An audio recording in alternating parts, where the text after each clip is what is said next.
En effet, contre ton saint serviteur Jésus que tu as oint, Hérode et Ponce Pilate se sont ligués dans cette ville avec les nations et avec les peuples d'Israël pour faire tout ce que ta main et ton conseil avaient arrêté d'avance. Et maintenant, Seigneur, vois leurs menaces, et donne à tes serviteurs d'annoncer ta parole avec une pleine assurance, en étendant ta main pour qu'il se fasse des guérisons, des miracles et des prodiges, par le nom de ton saint serviteur Jésus. Quand ils eurent prié, le lieu où ils étaient assemblés trembla. Ils furent tous remplis du Saint-Esprit, et ils annonçaient la parole de Dieu avec assurance. La multitude de ceux qui avaient cru n'était qu'un cœur et qu'une âme. Nul ne disait que ses biens lui appartinssent en propre, mais tout était commun entre eux.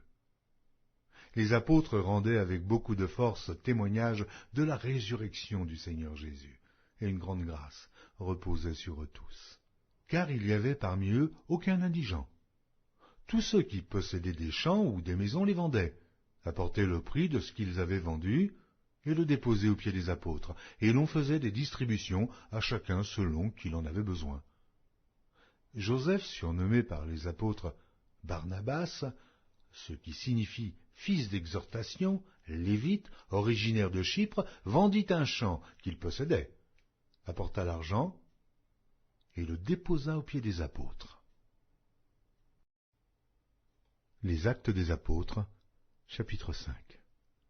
Mais un homme nommé Ananias, avec Saphira, sa femme, vendit une propriété, et retint une partie du prix, sa femme le sachant. Puis il apporta le reste et le déposa aux pieds des apôtres. Pierre lui dit, « Ananias, pourquoi Satan a-t-il rempli ton cœur, au point que tu mentes au Saint-Esprit et que tu aies retenu une partie du prix du champ? S'il n'eût pas été vendu, ne te restait-il pas? Et après qu'il a été vendu, le prix n'était-il pas à ta disposition?